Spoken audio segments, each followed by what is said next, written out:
175 with returning guest Taylor Tannenbaum and my co-host Alyssa Charleston. Thank you for joining us, Taylor. Welcome back on the show. This is an honor to be talking to you again, and obviously you're one of the best in the sports industry, and I'm glad that we can make this happen again. And first of all, how are you and your family doing since the last time we spoke? Good. Everything's good. Grateful to have a job. Grateful to be healthy. Both my parents got the first round of their COVID shots, so we're excited about that. Oh, wow. But everyone's good. How about you? How about you guys? How you feeling? Alyssa? I'm doing good. I love hearing that. That's so nice to get that relief off your chest, to have the parents taken care of. Man, the best. Yeah, love hearing that. Yeah, I'm doing good. Just living the dream, and our show is blowing up by the minute, as you can tell, and we're getting a lot of guests now, big time guests, I should say. If you don't mind me asking, which vaccine did they give? Pfizer or? I have no clue. That's a good question. The reporter and me did not ask that question. Come on, Taylor. Come on. I'm not sure that they would even be able to answer that question. So yeah, I don't have to ask them. I don't know if they tell people. I don't know. I'm curious. You have to be on top of that, Taylor. You're a reporter. I'll text them. Let's see what they say in the middle of this. But yeah. So all right. So Taylor, Alyssa, I'll let you start it off here first. Perfect. Well, since I wasn't here for your first interview and kind of getting to know, or recurring interview, I'm really curious what got you into sports initially, because I saw you went to FSU, Florida State, and then you were at South Florida gal, and then now you're in the Midwest. What got you started in sports, and what was that transition like going from Florida to Indianapolis? Well, we'll start with that. The transition is today it's sleeting and snowing in Indianapolis, and it's not in South Florida. So that's the biggest difference. I got into it. I grew up loving sports. My dad had owned sports memorabilia stores growing up, so we had season tickets to the Miami Dolphins, the Miami Heat, the Florida Marlins at the time, the Panthers. So I just grew up around it. I have a younger brother who obviously is this big sports guy. I played soccer growing up.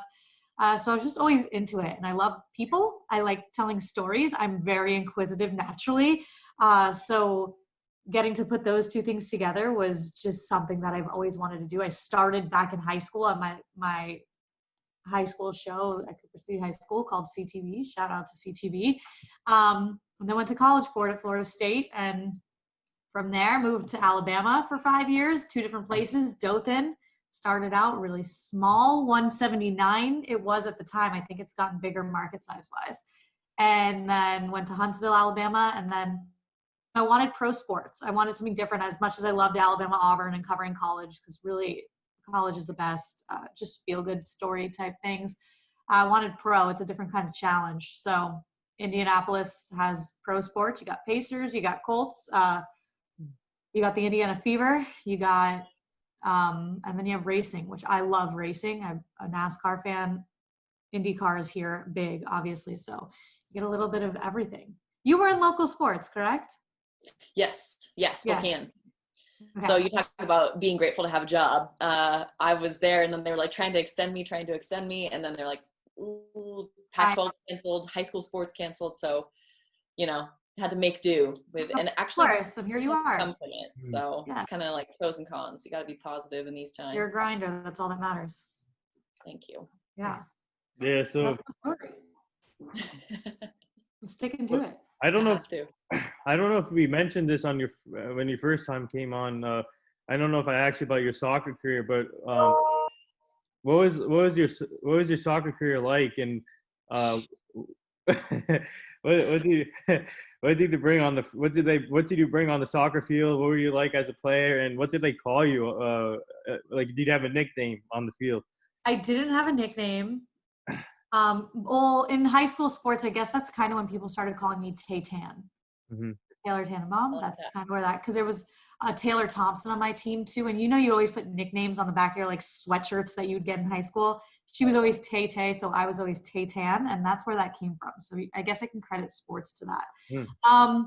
I was a really good soccer player growing up. I'm just the way I'm built, and I'm a natural athlete. The problem is when everyone started playing travel, I didn't. I kind of stayed in rec sports. So once you don't go start playing travel and everybody else does, you kind of just stay here and everyone else goes. So I stuck with high school soccer. It was just too much for my family to do weekend travel sports. So I kind of plateaued. So I'm not going to sit here and say that I was any good. I wasn't, but I played forward. I played goalie too. Goalie is my favorite position. Unfortunately, I'm 5'2", so that began and career begins and ends there. But it was always fun. Just being a part of a team is just what I loved. Regardless of what my position was, coming off the bench, if I was starting, didn't matter to me. So I've always been pretty feisty. I'm fast. So that was my personality, was like the feisty one. If we needed a little energy, that was my job. Love that.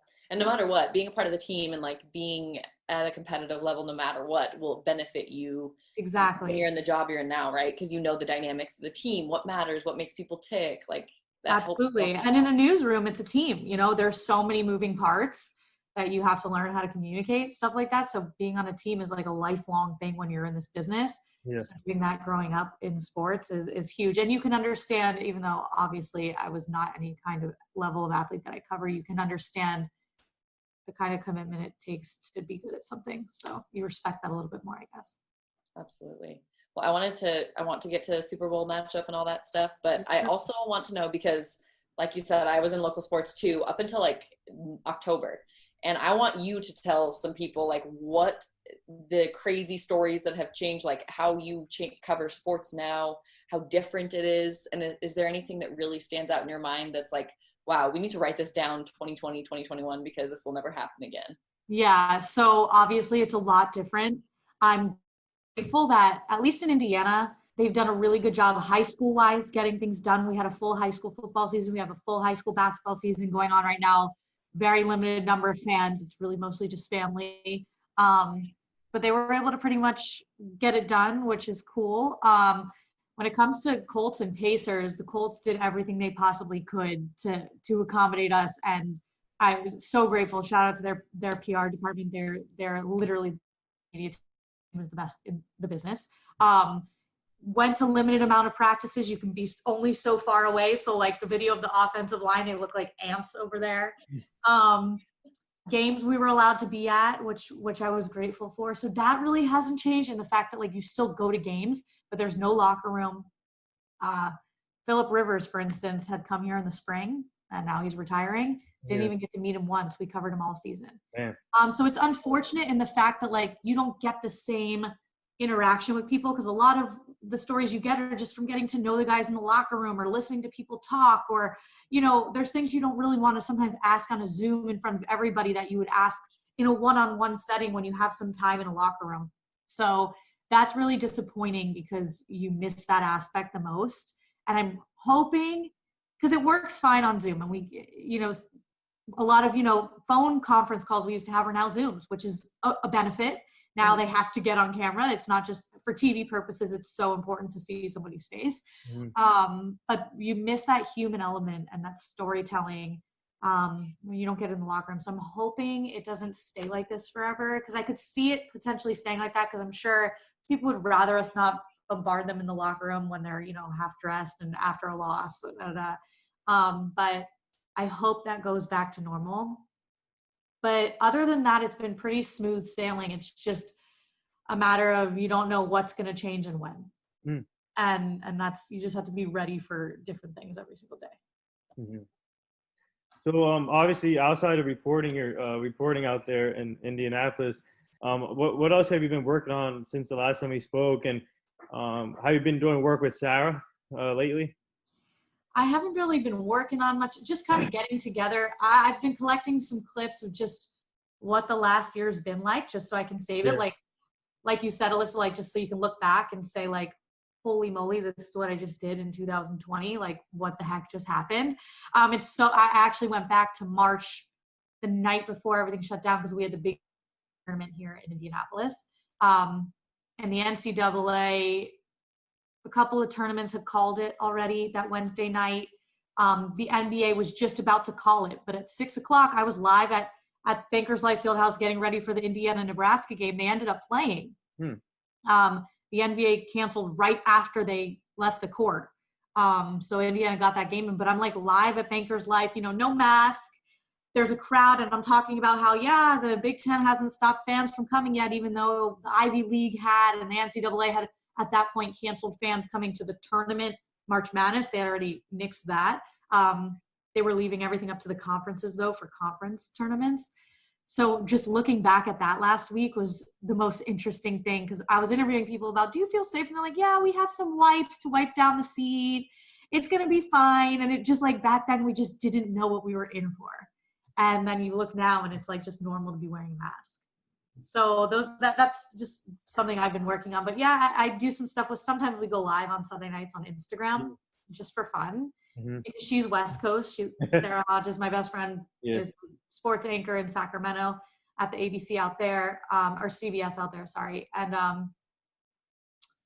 so we'll do it like late night thing, because it's an East Coast for me is late night. So we'll do like a 1 a.m. little talk on Sunday nights just to see who's awake. It's funny.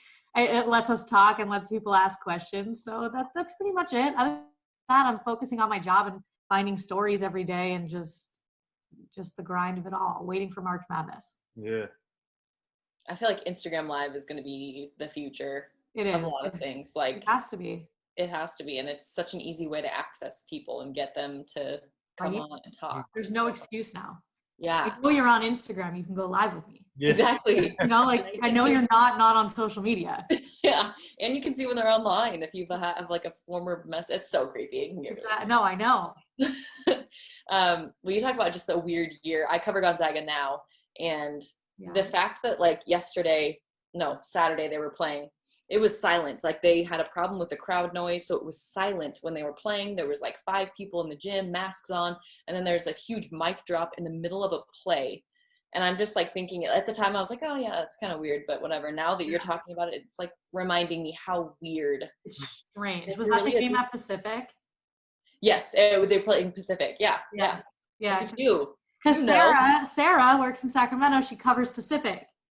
Got it. So she was covering it like, and I was like, there's no way Gonzaga's gonna whoop them. But yeah, it was tough. It was like 30-8 after. That's really cool though. You're going on an incredible run. So knock on wood, I hope they ride it all the way to the championship. Right.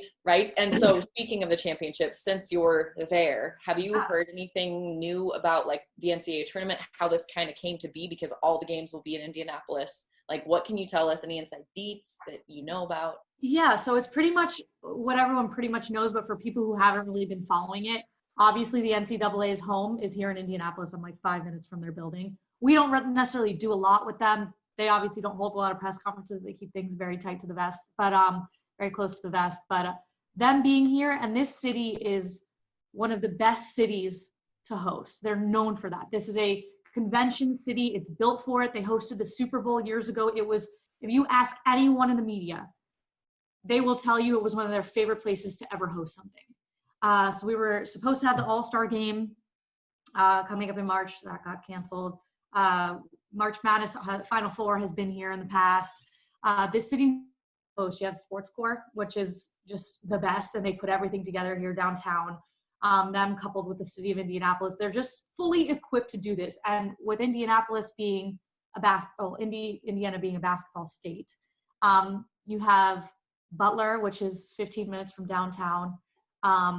Obviously, you have Lucas Oil. Everything's downtown. So you have the Colts Stadium and you have the Pacers Arena right there in walking distance. It takes no time, 5 minutes to get to each one.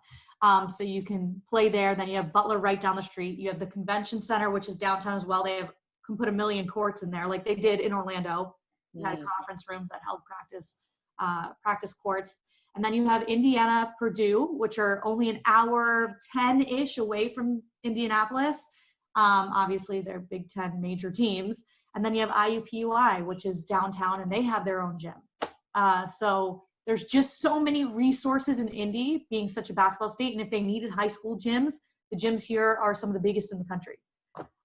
So that's kind of how it came together. Just the people who plan here are incredible, and they give their pitch and people don't say no because they know they can handle it. So if anyone can do it, it's Indianapolis.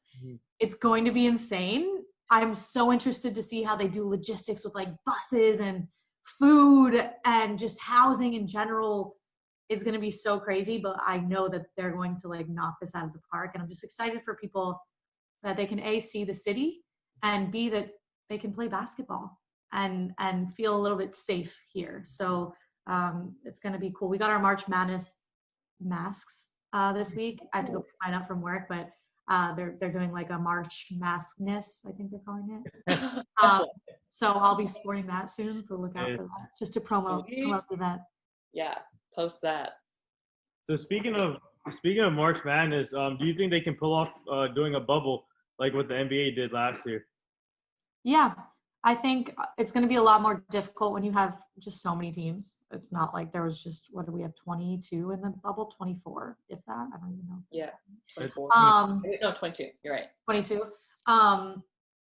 It's going to be a lot of people, but they can pull it off as long as they want to. And here's the thing is, they're college kids, but once they're off their campuses and now they know what they're playing for, they're going to be fine. Everyone's going to, and honestly, at this point, a lot of these guys have already had it. Not that you can't get it again, but they're keeping tabs on it. They're used to it by now. This is just their life. So when you go through a whole season, once they get to March Madness, they know what's at stake. No one's going to risk that, in my personal opinion. And it's cold, so who the heck wants to go outside in Indianapolis? Yeah. So I'm pretty sure they'll be staying home, and I think they can pull it off. I really do. It's just going to take everybody's effort. Like, everyone really has to give their best effort for it to work.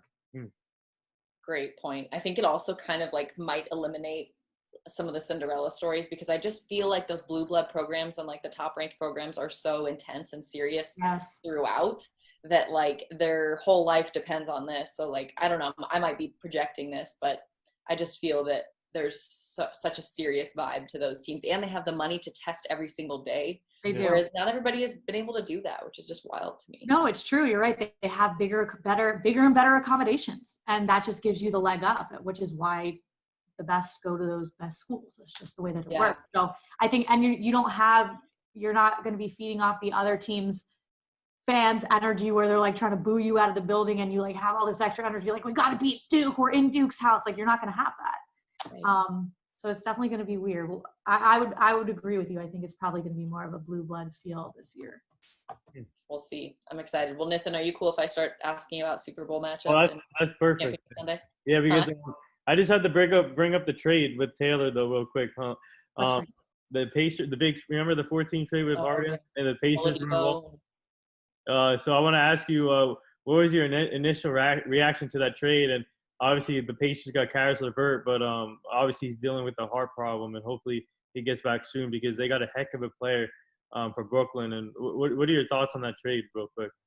Well, obviously, I have a pretty good relationship with Victor, so it was sad to see him go, just because he's been such a big part of this city and this team, and fans really do love him. I think it was the right thing. I think it was what we assumed was going to happen. The timing was weird. I don't think anyone expected James Harden to make that scene that he did. So that's why this spurred this trade.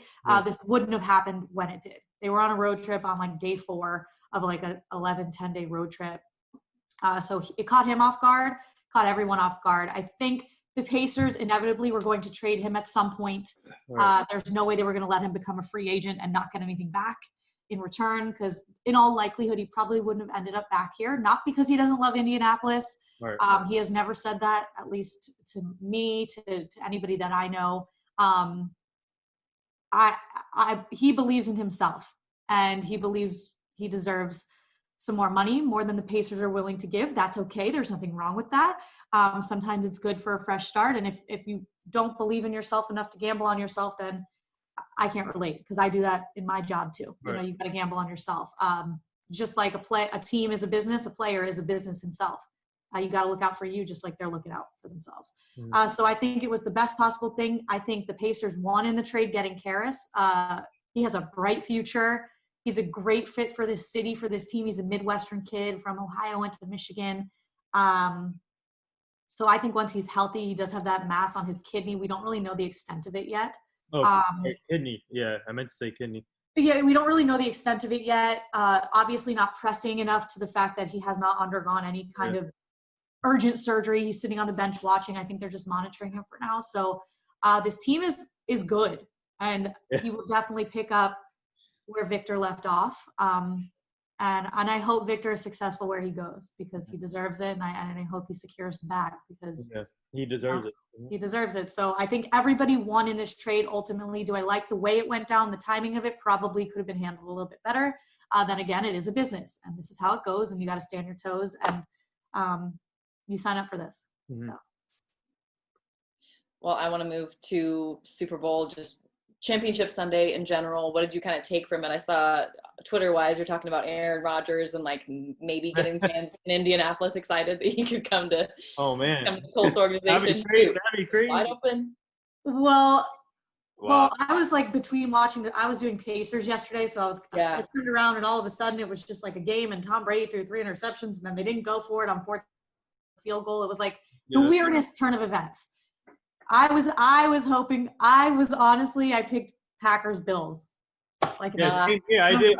I picked Packers Bills too. I really thought it's hard to bet against the Chiefs. I just liked the Bills story. I was really hoping that they could pull something off.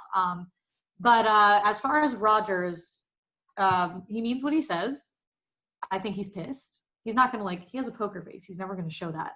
I think he's pissed. I think he would love to go win now. I would think, and the Colts are in the market for a quarterback now. I think it's if you're going to go for someone, it's got to either be Matthew Stafford or Rodgers if Aaron Rodgers wants to get out. He wants to leave. So I do anticipate that they're going to at least look into it. I don't know. At least Stafford, they are for sure going to look into. I don't know if Aaron Rodgers is actually going to be on the table, but if so, that is definitely an option. I don't want anyone to get so excited, but in my opinion, it's possible. Wow.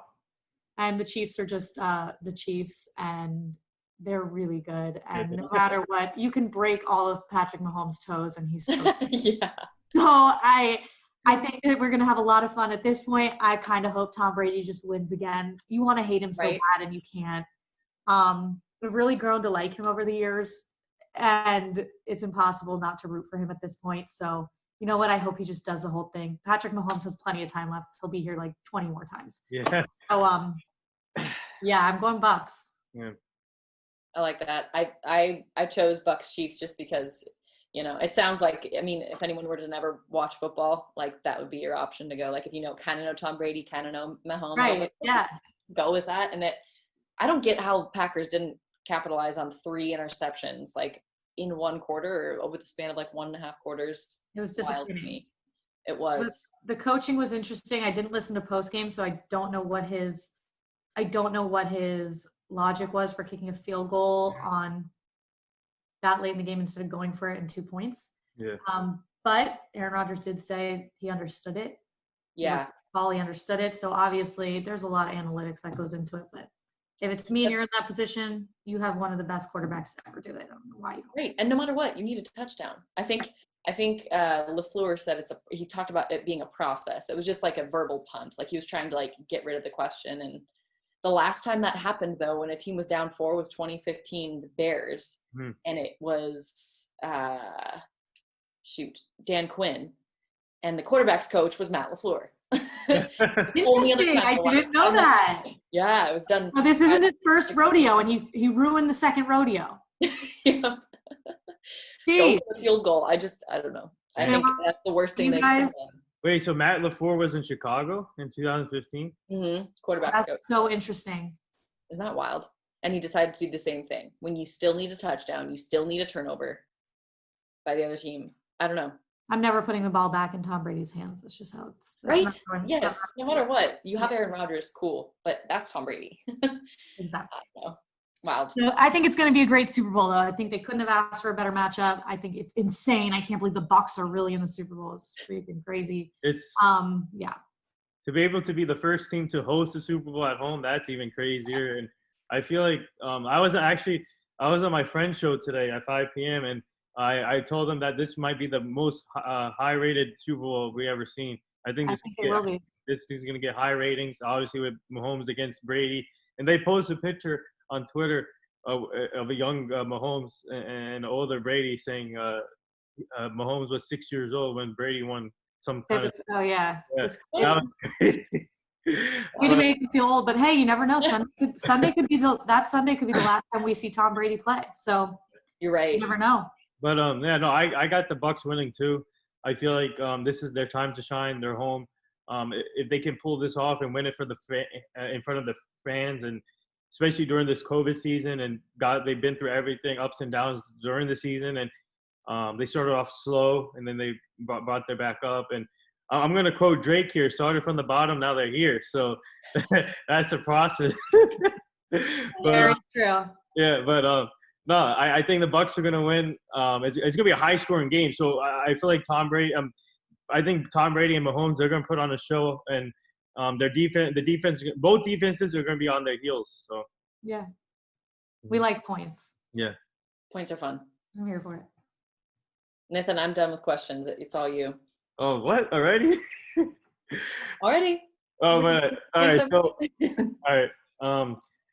So outside of so let me ask you this: what team? All right. Speaking of the quarterback carousel, I was thinking for the Colts. What about a guy like Carson Wentz? Because Frank Wright had him in Philly, obviously, and Carson Wentz has been linked to Indianapolis a lot. So what do you think of him going to Indianapolis? It's always a possibility. I don't know. It's always a possibility, especially with that connection. The one thing I would say, though, now is I would expect Carson to stay in Philly after they made this coaching change. And who they brought over is Frank Reich's disciple, Nick Sirianni, who was the OC here. And him and Frank have worked together since, I believe, 2013. They were with the Chargers, and now they're obviously been together here for 3 years. So I would anticipate that Carson is going to give it a chance in Philly.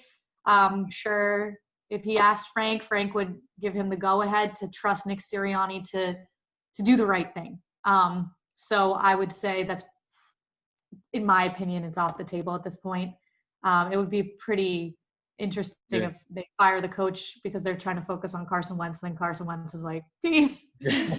So that's just my take on that. He would be a fine fit as long as he didn't play like he did last year. I'm sure it would be a much different environment. But I just don't see it happening.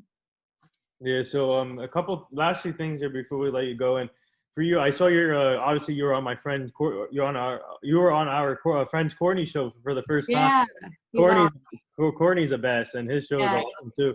So what did you learn from that? And for you, what's it like just connecting with other podcasters like us and Courtney, and just seeing everybody utilizing the platforms, even young kids using their platforms to start shows? What's it like seeing that as a reporter, and what have you learned from the last year during this COVID season, and what have you learned yourself personally? I mean, it's cool. It's great that we have resources to be able to use our voices, especially females in sports, which is really cool because I see a lot of women hopping in here and getting some really great interviews as well. And credit to you for bringing a lot of women on to give them a voice. I'm a big advocate in women in sports, and I'm happy what I'm seeing in the NFL. NFL is doing a fantastic job. Yeah. With Jennifer King with the Washington football team. You saw Katie Sowers last year. Now Sarah Thomas being the first female ref in the Super Bowl this year. I'm just amazed what I'm seeing, and I'm happy. I'm really inspired. So yeah, and you can find great content on these apps, and honestly, it's a great way. Like if someone interviews a Colts player on the side that I didn't, I can see that's through an Instagram live or something like this that a podcaster posts, I could learn something that it could turn into a story for me to do on TV. So it's just a good way to learn more about people. You see like Pat McAfee is obviously a big deal here in Indianapolis. And his show is great. He has Aaron Rodgers on every week. Yeah. And you learn so much from that you don't get in local TV just because it's uncensored and much different. So I think that's the benefit of these. It's more casual. It's a one-on-one experience, especially if you know somebody, you can get them in a different light. So I love these platforms and what it's able to do for people. So last thing here, obviously the NFL announced they're giving free tickets away for the healthcare workers. I think this is a story linked to one of our shows, and Brian McFadden. Let me tell you a quick story because we had Brian McFadden on our show, the two-time Super Bowl champion from the Steelers, and he brought up the idea on our show that instead of having fans, obviously they're going to be fans there, but instead of that, just honor these healthcare workers. And he brought up to us, and also we had Demir Smith from the NFLPA on the show, and then we brought up the idea to him. I'm pretty sure I don't know if it's true or not, but I'm pretty sure our interview with Brian McFadden is connected with the story that the NFL just put out last night with Demir. Well, that's awesome. There you go. I don't know, but what do you Good help, can't hurt. Yeah, what are your thoughts? For it. What are your thoughts, though? The NFL doing a fantastic job with this healthcare workers. I think it's great. I mean, you want butts in the stands, you should give it to people who, A, deserve to be there, B, who have worked so hard in order for us to be able to even have sports. It goes back to the people who are working in these hospitals and in these healthcare systems. I actually have a friend who just posted that she got approved to go. Wow. She's a nurse, she's a surgeon's assistant. Wow. I think, Good for her. she works in cardiology. But yeah, so she's going. So I think that's really cool because she deserves it. You know, people need a little bit of a break. Go have a beer, a hot dog, or a really expensive hot dog, and go watch some football live. And I think that's awesome. So props to the NFL for doing that, and props to them for getting through this entire season because it has not been easy. And the general managers and coaches will tell you they are exhausted, but in a good way. So it's been a nice, welcome distraction. So tomorrow, one last thing. Tomorrow's the 1 year anniversary of Kobe's and Gianna's death, and the rest of the people involved. And I'm gonna be honoring them actually tomorrow at my gym, doing some stuff. And so for you, what are you guys doing tomorrow as reporters honoring him or tomorrow? We hadn't even thought of that, if I'm being quite honest with you. I'm sure they'll throw something in the newscast. Obviously, for us here, in California, I'm sure you do more, obviously. In like the Philly area, you would do a lot more. But I can't believe it's been a year. That's nuts. Obviously, send up a little prayer, especially for their families still left here, Vanessa and company, Natalia, because I can't even imagine what it's been like and what tomorrow will be like, especially when it's so publicized. So I don't know. That's a good question. We'll see what we end up doing tomorrow. We kind of do a day by day type thing, but it's crazy. It's been a year. I just remember sitting in the back of the newsroom, just like crying. I didn't even know why I was crying, but I was just like, what the heck just happened? And then the rest of the year just was what it was. So. Right. I'm not going to say it. It started off this chain of events, but I'm not going to say it. Did you have to anchor that day? I did. It was rough, wasn't it? And it was rough. And what happened is it kept changing. Yes. The story was changing every 2 seconds. So you would try to keep up with it and you couldn't even keep up fast enough. And you work weekends, so you would know you're by yourself. So, and you're trying to keep your emotions in check and trying to talk to all these people. And it's just like, and the Pacers were on the road. Their game got canceled. So it was just, you were trying to get interviews on the phone with like the report, the play-by-play guys they were up in the Northwest. They were in Portland.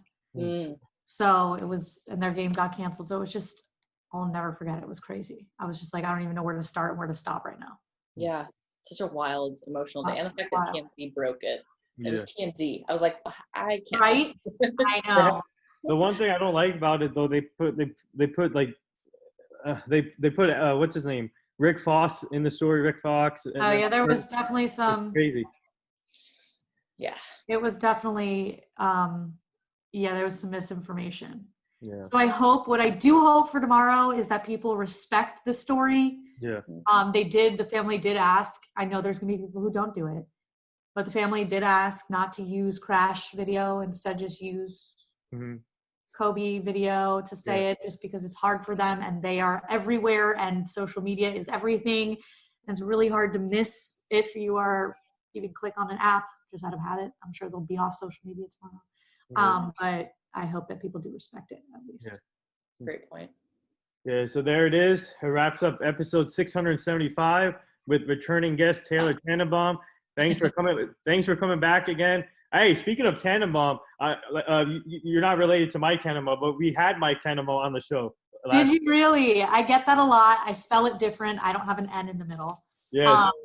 But I get that a lot. But no, he is not my father or my uncle. No, but we did end up having him on the show last year. So That's cool. I love it. Yeah. But thank you again for coming on again, and you're such an inspiration, Taylor. And Thank you. we would like to have you back again soon, and just keep up the great work. And you and your family stay safe. Thank you. You keep up the great work, Alyssa. Great to meet you. Nice to meet you too. Follow you on social media. Yeah. Yes, perfect. Connected forever. Yes. Thank you, guys. Yeah, Thank you.